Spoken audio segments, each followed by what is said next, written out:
Bonjour à tous, mon nom est François Letarte.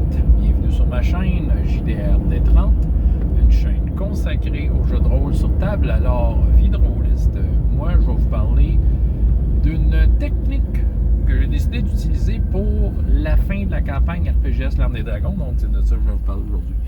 Technique dont je pense que je suis assez satisfait du résultat. Je vais vous expliquer le contexte. Sachant que la fin arrivait. Puis que pour la dernière et surtout la dernière épisode, je savais que j'allais compresser beaucoup d'idées en peu de temps. Je voulais que ça soit fluide, sans que ça soit trop dirigiste. Je voulais pas trop mettre les joueurs sur des rails pour une finale. Je voulais quand même qu'il y ait le libre arbitre sur leur façon de faire. En tout cas, c'est ça. Fait que plutôt de, étant donné que j'avais peu de temps, plutôt que de les bourrer d'idées venant de mon bord, parce que sérieusement, j'aurais pu en beurrer épais des idées, là. Soudainement, moi, j'ai la campagne dans la tête, j'ai plein d'affaires, j'ai comme plein de trucs du passé que je peux faire ressurgir, tout ça. À un moment donné, c'est ça, puis je me serais senti rocher, et je sais que, j'aurais comme été, j'aurais imposé des idées, c'est ça. Parce que fallait quand même finir des arcs, puis tout en même temps. OK. Donc, j'ai décidé de laisser un peu entre les mains des joueurs la responsabilité de me donner des cues, en fait, sur la finale. Puis, je leur ai dit, regarde, on va faire un jeu qui s'appelle les 3 vérités. OK? Je leur ai demandé à chacun de me donner 3 vérités sur la campagne RPGS. Ça peut être à n'importe quel sujet. C'était pas un test, c'était pas un examen à savoir est-ce qu'ils ont vu juste dans mes notes, mais c'était plutôt savoir c'était quoi leur conception, leur compréhension. Aussi, je considère que leurs personnages, c'est des gens quand même qui vivent dans ce monde-là, donc ils ont des cues, ils ont des bons instincts, donc c'était plutôt de voir c'était quoi leur conception. Ça pouvait me diriger sur qu'est-ce qu'ils comprenaient de la campagne, puis en même temps, je voulais établir, je voulais leur donner justement ce pouvoir-là d'avoir un pouvoir décisionnel sur qu'est-ce qui se passe en fait. J'avoue que ça a été utile parce que ça m'a vraiment aidé à focusser sur des affaires en utilisant ces éléments-là. D'avoir le focus à la bonne place pour faire en sorte que ça soit fluide. C'est ça qui arrive, c'est en utilisant un peu leur son de cloche, si on veut. Ça me permettait de diriger un peu moi-même, de me diriger moi vers des conclusions satisfaisantes. Bon, OK. Il y a des qui vont dire, c'est ben trop fort faire ça de son choix. Non, pas tant, parce que, il peut arriver n'importe quoi, là, puis justement, il est arrivé n'importe quoi, Est-ce que la finale ressemblait à ce que je m'imaginais? Pas vraiment. Bon, l'agenda de l'adversité est là. Les méchants avaient des buts dans la vie, puis c'est ça. Puis, ils ont agi selon ça. J'avoue qu'il y a certains trucs que j'imaginais dans le timing de la fin autrement. Mais, les joueurs ont joué leurs cartes, puis, sérieusement, je ne pouvais pas dire non aux résultats des dés, puis aux conséquences de leurs actes. Et moi, de mon côté aussi, d'arriver avec des affaires, que je savais pas qu'elles allaient arriver, puis qui sont arrivées, Fait que c'était haut en couleur, surtout qu'on avait fil. OK, mais là, je vais vous dévoiler, en fait, donc, on va spoiler des trucs aussi, si vous suivez la campagne avec attention, mais je vais spoiler un peu les 3 vérités qu'ils m'ont dit, les joueurs. C'est ça, comme je dis, c'était pas un examen, c'était comme, ça devenait comme des vérités, OK. On va commencer par les 3 vérités que Sébastien m'a envoyées pour Léo. Donc, c'était à tous les sujets possibles. Urtina, qui a fort grandi magiquement, peut-être, a un rôle majeur dans l'histoire. Oh, ça, je m'attendais pas à ça. C'est correct. J'ai ouvert la porte, fait que j'ai dit, OK, on reste rentrer ça. Un rôle majeur dans l'histoire. Mais qui est Urtina? Vous allez me dire, je suis sûr que vous n'avez pas pris de note quand c'est passé. OK, donc, c'est ça. Urtina, disons que c'est une anecdote. La première séance, la première game d'RPGS, puis la première affaire que les joueurs ont faite, leur première petite mission, c'était d'aider une femme à mettre au monde un bébé parce que la sage-femme avait disparu. Voilà. Fait que le bébé est né. Puis un peu au hasard, on a roulé ça random. Tiens, c'est une fille! Fait que là, Urto, déjà, la première joke ever dans le game, c'était... il avait fait d'autres avant, mettons, la première joke qui a marqué l'imaginaire, c'était de dire « On va l'appeler Urtina. » Tu sais, parce que ça s'appelle Urto. Fait que, justement, ça a resté, sans plus. Quelques séances plus tard, peut-être entre 10 et 15 séances plus tard, Urtina est comme revenu. C'est encore bébé, c'était sa grande sœur, une ado, tu sais, qui a essayé de confier l'enfant au personnage parce qu'elle les a reconnus. « Hey, c'est vous qui avez aidé ma mère à donner naissance à ça. » Puis elle racontait, en fait, Nadine, qu'elle s'appelait, là, je lui avais donné ce nom-là, Nadine, se trouvait à... elle racontait, en fait, elle se trouvait être le témoin de choses qui s'est passées quand ils sont partis. Donc, sa mère a été massacrée par des elfes noirs, puis ci, puis ça, puis c'est pas drôle, j'ai ma petite sœur, mais je suis pas capable de m'en occuper. Tiens, vous êtes des héros, vous pouvez vous en occuper. Ça n'a pas duré longtemps. Hein. Ça a été assez rapide que le bébé a été confié à quelqu'un d'autre. Puis, mais tu sais, c'était Urtina, OK? Puis là, c'est ça. Puis en fait, le bébé, par après, mettons que la dernière chose jouée et nommée dans la game, c'était le fait que finalement, Urtina et Nadine a fait peut-être la paix avec son rôle de grande sœur mère, là, tu sais. Fait que là, elle est repartie avec Urtina. Moi, je pensais pas que ça allait revenir, cette histoire-là. Mais là, Sébastien m'a mis ça, hein? Fait que là, Urtina, écoute, on est fait du high fantasy. Ça s'en venait Gonzo, notre affaire. Fait que pourquoi pas? Fait que là, quand j'ai amené Urtina, tu sais, dans la game, là, elle rôdait autour d'où les personnages étaient, le clan de nains où ce qui était, ils l'ont pas dit, tiens, il y a un espionnage! Ils l'ont pris là. Puis là, il dit, qui êtes-vous? Je suis Urtina, là. Tu sais, là, c'est comme la grosse surprise. Mais là, qu'est-ce qu'elle fait là? Ça avait l'air vraiment d'un cheveu, c'est la soupe, là. Mais, tu sais, j'ai tout ramené ça, là. Tu sais, parce que elle a été ramenée. OK. Il y a un autre personnage dont je vois qui a été assez important, qui s'appelait Etosi, qui était une prêtresse de Tamazu, dieu du soleil. Et Tamazu, dieu du soleil, qui était silencieux comme tous les autres dieux. Je vais y revenir ça peut-être un jour sur ce secret-là, de pourquoi les dieux, si ça, là. Dans une peut-être fenêtre où les dieux pouvaient communiquer avec leurs fidèles, va comme envoyer un message de dire, OK, Etosi, va chercher elle, qui est dans le futur, elle va vous raconter ce qui va arriver. Fait que là, c'est ça, t'es allé chercher Urtina. Mais pourquoi Urtina? Pourquoi pas un autre? Pourquoi pas, je sais pas moi, le maire d'une ville? Je sais pas, non, mais c'est parce qu'Urtina a quand même un lien fort avec Urto. C'est lui qui l'a aidé à naître, fait que tu sais, l'histoire de la naissance, Puis c'est ça, puis Urtina, ben tu sais, elle a un rôle majeur dans le futur, qui arrivera pas finalement, mais elle était là pour raconter, ben écoute, Ixar va devenir un dieu. Puis on va être à sa merci. Puis moi, je fais partie d'une rébellion inspirée par le fait que des grands héros m'ont aidé à mettre au monde. Et c'est beau, elle était super folle de joie de voir la personne qui l'a mis au monde. Puis c'est ça. Fait que j'ai amené Urtina un peu pour... mon outil, je veux dire, techniquement par là, était là pour parler du futur. Si les joueurs échouaient, voici ce qui va arriver. Fait que ça a peut-être aussi aidé les joueurs à, peut-être dans leur prise de décision, quoique ça confirmait pas mal ce qu'ils pensaient faire. Fait que c'est ça. Puis là, à la fin, ben, tu sais, il y avait peut-être des petits spots où Urtina interagissait. Finalement, elle était assez se battre. Bon, tu regardes, classique, le film d'action. Regarde, on fait ça, des affaires de geek de même. Fait que Urtina. Fait que oui, c'était une vérité. L'autre, le peuple Hobgoblin se retrouve dans la scène finale avec la grande bataille et demande à Urto de remplir sa promesse de donner un baiser sur un cul de géant. D'où c'est que ça vient, ça? Je pense que Sébastien voulait vraiment rigoler. Ça, là, c'est encore une fois quelque chose dans l'histoire d'Urto. Urto, son background, c'est, dans le fond, il a été exilé de Rucal vers le nord Trifandrie parce qu'il a refusé de se marier avec la fille du grand-duc Virolt parce qu'il la trouvait laide. Puis il l'aimait pas, en fait. Puis, tu sais, il a fait... Puis là, c'est ça. Tu sais, de fil en aiguille, en échange de roleplay, on a un peu indiqué que, finalement, il a un peu trashé le mariage, puis un des ingrédients pour trasher le mariage, c'est qu'il s'est mis de chum avec une gang d'Hobgoblins pour, tu sais, justement, faire la fête dans la place, puis se pitcher dans le punch, puis mettre la robe de la mariée. Puis, c'est ça. Puis de fil en aiguille, il a été discuté que les Hobgoblins avaient demandé à Urto en échange de faire de quoi. Puis, tu sais, Urto s'en souvenait pas, mais en le jouant, « Ah oui, je m'en souviens, c'était une farce. » Puis, tu sais, il fallait qu'il ait donné un baiser. Parce que Urto, il avait dit, tu sais, tant qu'à embrasser cette fille-là, la fille du duc Virolt, qui s'appelait Dolly Parton, ben, il aurait dit, je préférerais donner un baiser sur le cul d'un géant que Dolly Parton. Fait que les Hobgoblins ont dit, « Ah oui, tu veux faire ça? » Bon, fait que oui, donc, J'avoue que, étant donné que c'était compressé dans le temps, c'est comme j'ai expliqué que Léo Gobelin est arrivé à travers un portail qui amenait toutes les armées qu'Hurto a rencontrées dans sa vie. Puis tu sais, genre, joke de la fin, et maintenant ta promesse sur Urto, puis ça finit de même. Bon, regarde, c'était juste drôle.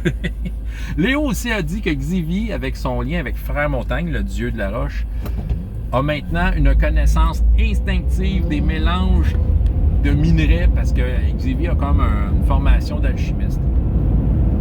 Écoute, ça servait à la fin. J'ai dit oui, évidemment, c'était ça l'idée, là. Mais tu sais, c'est comme oui, OK. Fait que, tu sais, soudainement, dans la dernière scène, Xivie avait des yeux bioniques là, qui pouvaient faire à travers la roche et comme la manipuler, il était capable de voir la composition. Fait que j'ai mis ça en scène, ce qui a peut-être inspiré Marc sur certains de ses moves et qui donnait des scènes dignes des grands films. Voilà. Bon, JP avec Hurto. Bon, il a dit en vérité, Rucal est le plus beau pays du monde. OK, c'est bon. Selon lui, c'est vrai, donc c'est vrai. En tout cas, bref. Catherine est la fille d'Ixor. Ben, écoute, je pense que ça fait juste sceller dans le béton ce que j'avais déjà noté. OK? Il n'y a rien qui dit que la dernière scène, tant que j'avais ces notes-là de mon côté de l'écran, que je change d'idée, puis ben, que ça devienne autre chose. Il n'y avait pas de raison que ça devienne autre chose. C'était comme ça que je l'avais noté. Catherine, princesse de Tyrifandrie, est la fille d'Hydrana, qui est devenue un elfe noir de la campagne, et de Ixor, le méchant magicien de l'histoire. Mais ils ont déjà été un couple, ils ont eu un enfant, c'était avec Catherine. Puis, c'est ça. Donc, et Ixor a fait un enfant à sa fille. Oh! C'est ça. C'est un genre de pas fin de main. Voilà. Autre affaire, la mère du Grand Souffle, c'est pas une déesse, c'est une elfe super ancienne qui aurait sacrifié sa famille. Puis, c'est ça. Ça, en fait, ça aussi, je pense que j'ai pu avoir vu juste dans mes notes, probablement qu'au fil des games et au fil des indices, il a probablement deviné ça depuis longtemps. Ça a été vague.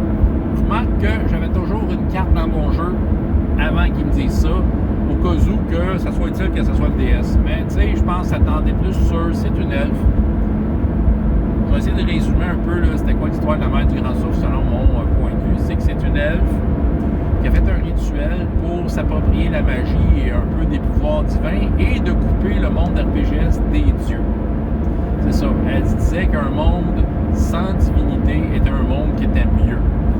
Donc, elle a essayé d'enfermer les dieux dans une genre de prison céleste pour pouvoir s'approprier ce pouvoir-là, mais c'est ça qui arrive.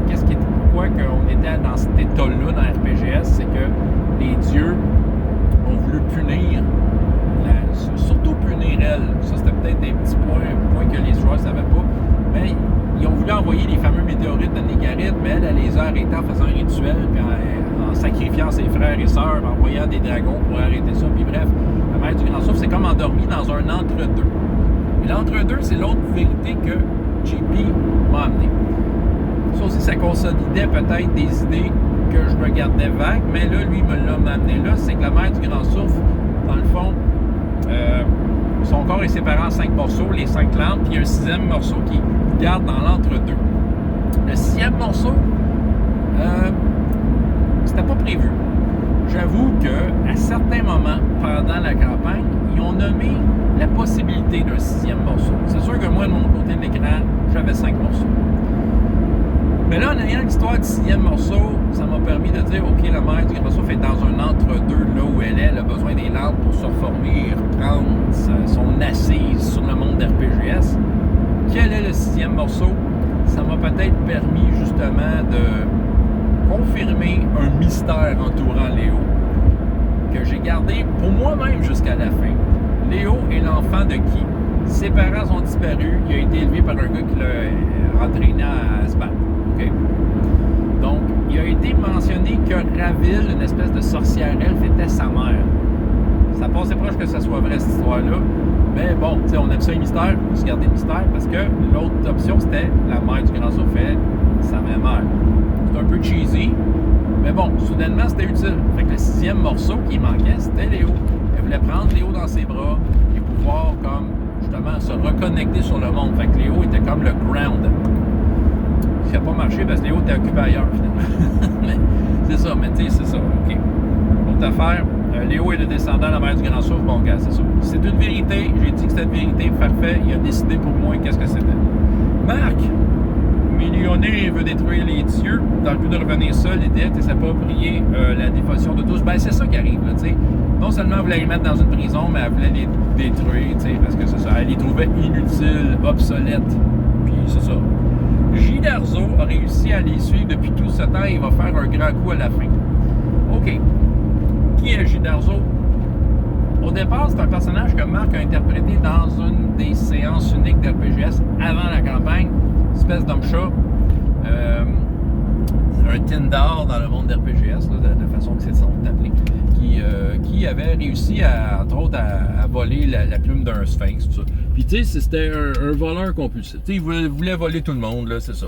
Donc, J. Darzo, il allait revenir, parce qu'il est revenu dans la campagne comme personnage non-joueur, comme personnage non-joueur pratique, mais aussi foutu de troupe, qui essaie de les voler, même qui a essayé de leur voler des lames des dragons. Ça n'a pas marché, bon, c'est ça. Mais, c'est ça, il fallait qu'ils reviennent. Là, moi, il fallait, par exemple, que je pense de quelle façon qu'ils pouvaient autant les suivre. C'est ça. J'ai mêlé à ça Etosi, qui a fait venir Urtina version grande, parce qu'Etosi était aussi l'ami de J. Darzo. Fait que peut-être dans sa demande soudaine de son dieu de dire, c'est ça, il y avait la demande de dire, ben écoute, ça prend quelqu'un pour accompagner Urtina. Fait que moi, dans mon scénario à moi, c'est sûr que j'ai peut-être pas eu le temps de tout raconter ce que J. Darzo avait à dire, mais Etosi l'aurait menacé, check, si tu le fais pas, les rayons de soleil vont te brûler. OK? Fait que tu l'accompagnes, puis tu t'arranges pour suivre la gang, étant donné que les Tangmore Wild étaient comme protégés magiquement, ben, elle les a comme réussi à les téléporter au moment où ils ont pu faire un trou dans le trou. Fait que J. Darzo et Urtina se sont faufilés pour essayer d'être sur leur trace. Mais là, quand J. Darzo s'est mis proche de la place des clans de nains, il a juste laissé Urtina là, puis il est parti. Parce qu'il voulait comme faire un grand coup. Fait que vas-y. Fait que c'est ça. Fait qu'il est arrivé à la fin. Parce que la dague rituelle qui avait été utilisée par Léo la séance d'avant puis qu'il avait perdu était à la ceinture de Xor. Fait que pendant que Xor était occupé à faire ses magicienneries, ben J. Darzo est passé en arrière avec la dague. Fait que là, il y a eu comme une lutte à savoir. Ben J. Darzo voulait la garder. Non, c'est à moi. Et Léo dit non, j'en ai besoin parce qu'il y avait une démon qui s'en venait, Shauta. Fait que tu sais, il y a eu comme un peu cette interaction-là. Fait que j'ai pu plugger J. Darzo. Fait que son grand coup a été lequel? De pogner la fameuse dague qui réglait pas mal de problèmes. Mais tu sais, il fallait qu'il l'attrape avant qu'il se sauve avec, parce que lui, il était juste intéressé par la dague pour faire de l'argent. Puis en fait, ils l'ont donné, c'est ça. Il va faire de l'argent avec. Puis là, Marc m'a donné une vérité que j'ai pas pu mettre en scène parce qu'il n'y avait pas vraiment d'occasion de le faire. Mais moi, dans mon livre RPGS, ça va être ça. Le roi Slugger de Taltish va être intéressé par la reine Ali Aposikala. Prends des notes, Sébastien, alors. Oui, même si c'est deux nations lointaines, il va y avoir un certain échange, un certain canal, puis elle va peut-être vouloir se marier avec. OK? Parce que le roi Slugger a perdu sa femme dans un attaque, un massacre dans un mariage.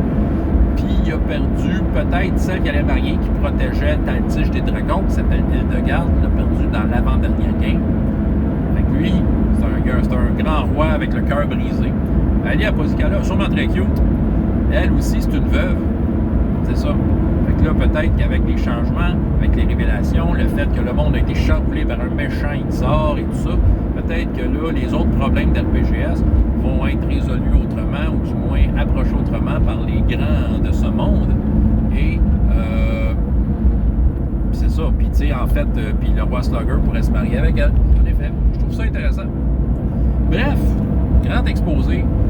Tout ça pour dire que j'ai trouvé ça pratique faire ça. J'ai trouvé ça pratique parce que ça m'alignait. C'était comme, OK, oui, ça, c'est ça. Oui, ça, c'est ça. Oui, ça, c'est ça. Oui, ça, c'est ça. Puis là, ça me donnait un peu, comment je pourrais dire, des parts d'attache sur certaines affaires. Ça rajoutait des trucs qui pouvaient justifier certaines affaires, certaines infos à passer, certains moves que les joueurs penseront peut-être pas faire puis qui peuvent passer par un personnage non-joueur.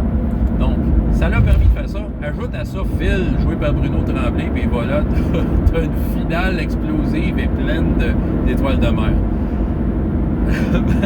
Mais bref, j'ai trouvé ça intéressant. Je pense que ça peut être intéressant des fois de donner du lousse aux joueurs sur certaines affaires. laissez des zones vides, laissez-vous de votre côté de l'écran des choses qui ne sont pas coulées dans le béton. Laissez les joueurs à des moments clés vous le dire c'est quoi. C'est ça. Des fois, des fois, on n'est pas obligé de leur dire. Des fois, ça arrive qu'ils vont comme s'échapper sur une idée, puis ils s'en ont pas aperçu. C'est un classique. Là. Des fois, les joueurs, ils vont comme exprimer leur crainte. Et en exprimant leur crainte, ils sont en train d'écrire la prochaine aventure. Avec le meneur de jeu prend des notes. Mais, sauf que, il y a moyen des fois d'être comme fair play, puis dire, hey, tel aspect, là, dites-moi ce que vous en pensez. Dites-moi si c'est vrai, t'sais. Des fois, ça peut être à plus petite échelle. Ça m'est déjà arrivé de dire, OK, vous êtes devant un château. À quoi ressemble le château? Puis là, ils me décrivent le château. Fait que, moi, je prends des notes. Pourquoi pas? Ça me permet de laisser aux joueurs ce pouvoir-là, puis de voir à travers leurs yeux qu'est-ce qu'ils voient. Puis en même temps, moi, les autres, ils vont se situer dans ce qu'ils m'ont décrit. Puis moi, ben, ça me permet de savoir où est-ce qu'ils se voient là-dedans. En tout cas, bref, les trois vérités, j'ai bien aimé ça faire ça, et ça a été très, très aidant pour faire une finale dont je suis très fier, qui a bien fini la campagne, et que cette campagne-là peut faire partie d'un joyau de ma collection d'aventures, de jeux de rôle de ma vie. Ouais, voilà, ça en fait partie. OK, fait que c'est ça que j'avais à vous raconter. François Letarte de JDR 30, et jusqu'à la prochaine fois. Il y a autant de plaisir dans la vie que dans les jeux. Au revoir.